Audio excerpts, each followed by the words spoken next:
لاہور میں داتا گنج بخش کے مزار پر ایک شخص آ کر ٹھہرتا ہے۔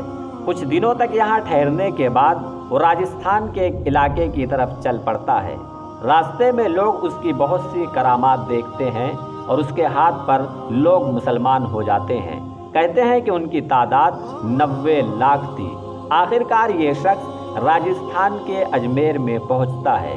ہمارے اور آپ کے چہیتے پیارے خواجہ معین الدین چشتی اجمیری۔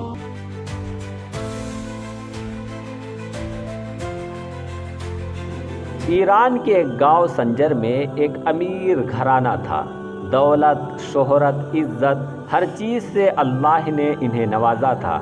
اللہ کے نیک بندے سید غیاث الدین اور ماہ نور کا اس گھر میں ایک ایسے بچے نے جنم لیا جس نے ہندوستان کی کایا پلٹ دی۔ پیر منڈے کے روز 1135 عیسوی میں جس کا نسب حضرت علی بن ابی طالب سے جا ملتا ہے۔ ماں باپ نے اس بچے کا نام حسن رکھا، لیکن دنیا اسے خواجہ غریب نواز معین الدین چشتی اجمیری کے نام سے جانتی ہے۔ آپ نے ابتدائی تعلیم اپنے والد سے حاصل کیا، اس کے بعد قرآن مجید حفظ کیا۔ تعلیم ابھی آگے جاری تھی۔ آپ کی عمر صرف 15 سال تھی کہ والد کا سایہ سر سے اٹھ گیا۔ آپ کی والدہ نے بڑی ہمت کا ثبوت دیا، بڑے حوصلے کے ساتھ بیٹے کو سمجھایا، میرے پیارے بیٹے، زندگی کے سفر میں ہر مسافر کو تنہائی کی تکلیفوں سے گزرنا پڑتا ہے۔ اگر تم ابھی سے اپنی تکلیفوں کا ماتم کرنے بیٹھ گئے تو زندگی کے دشوار گزار راستے تم کیسے طے کرو گے؟ تمہارے والد کا صرف ایک ہی خواب تھا کہ تم علم میں کمال حاصل کرو اور ایک بڑے عالم بنو، اس لیے تمہیں اپنی تمام صلاحیتیں اور قوتیں علم حاصل کرنے میں لگا دینی چاہیے۔ والدہ کی تسلی بھرے جملوں سے خواجہ صاحب کی طبیعت سنبھل گئی اور آپ زیادہ شوق سے علم حاصل کرنے لگے، مگر سکون و راحت کی یہ مہلت بھی زیادہ دیر تک باقی نہ رہی۔ مشکل سے 1 سال ہی گزرا ہوگا کہ آپ کی والدہ بھی اس دنیا سے اللہ کے پاس چلی گئی۔ اب سید خواجہ معین الدین چشتی اس دنیا میں بالکل اکیلے رہ گئے تھے۔ آپ کی عمر 16 سال کی ہو چکی تھی۔ والد اور والدہ کا انتقال ہو چکا تھا۔ گھر کے کام کاج اور باپ کے کاروبار کی ذمہ داری آپ کے کندھوں پر آ چکی تھی۔ ایک دن خواجہ صاحب اپنے باغ میں پیڑوں کو پانی دے رہے تھے کہ ادھر سے مشہور بزرگ ابراہیم قندوزی کا گزر ہوتا ہے۔ آپ نے بزرگ کو دیکھا تو دوڑتے ہوئے ان کے پاس گئے اور ابراہیم قندوزی کے ہاتھوں کو بوسہ دیا۔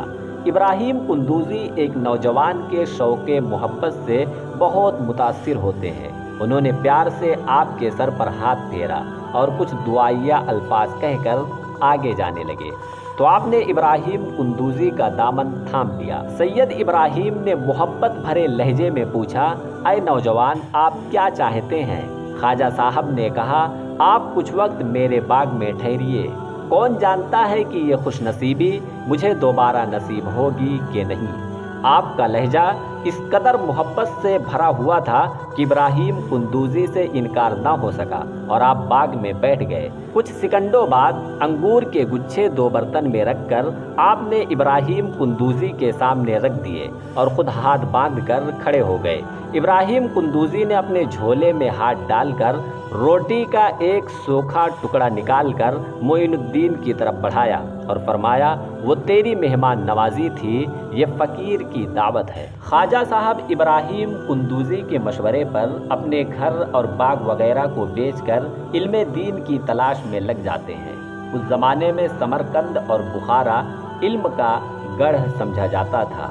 خواجہ صاحب سمرقند تشریف لے گئے، وہاں ایک مدرسے میں داخل ہو کر قرآن کی تعلیم شروع کر دی۔ مدرسے میں مولانا شرف الدین صاحب سے علم دین حاصل کیا۔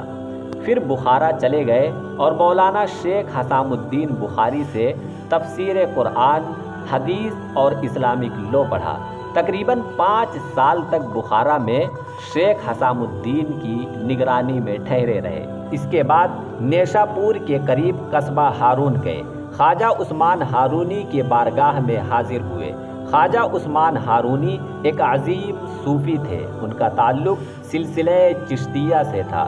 ان کی خدمت میں ایک لمبا وقت گزارنے کے بعد خواجہ صاحب حج کے لیے تشریف لے گئے، اور حج کے دوران خواجہ صاحب کے ساتھ ایک ایسا واقعہ پیش آیا جو سبب بنا آپ کے ہندوستان میں آنے کا۔ خواجہ صاحب کی رسول اللہ کے روضہ مبارک پر حاضری ہوئی۔ آپ کے ساتھ سید عثمان ہارونی تھے۔ سید عثمان نے خواجہ معین الدین چشتی کو حکم دیا، معین الدین آقائے دنیا رسول اللہ کے دربار میں سلام پیش کرو۔ خواجہ معین الدین چشتی نے لرزتی ہوئی آواز میں کہا، السلام علیکم یا سید المرسلین۔ وہاں موجود تمام لوگوں نے سنا۔ روضہ رسول سے آواز آئی، وعلیکم السلام یا سلطان الہند۔ رسول اللہ صلی اللہ علیہ وسلم نے خواجہ صاحب کو سلطان ہند کا لقب دیا، ہندوستان کا بادشاہ۔ اپنے حج کے دوران ہی خواجہ صاحب کو ان کے اندر سے ایک آواز آئی کہ اب مجھے ہندوستان جانا چاہیے۔ اپنے حج سے فارغ ہونے کے بعد ہندوستان کے سفر پر نکل پڑے۔ سفر ہندوستان کے دوران وہ بہت سارے اکابرین اور اولیاء کرام کی صحبت سے فیض یاب ہوتے ہوئے لاہور پہنچے۔ لاہور پہنچ کر آپ نے داتا گنج بخش کے مزار پر حاضری دی۔ کچھ دنوں تک یہاں قیام کرنے کے بعد آپ نے اجمیر کا رخ کیا۔ اجمیر پہنچنے تک آپ کی بہت سی کرامات کو لوگوں نے اپنی آنکھوں سے دیکھا، اور ابھی تک آپ اجمیر پہنچے نہیں تھے کہ آپ کا پورے ہندوستان میں چرچا ہو گیا، اور آپ کے ہاتھ پر بہت سے لوگ مسلمان ہوئے۔ ایک اندازے کے مطابق ان کی تعداد 90 لاکھ تھی۔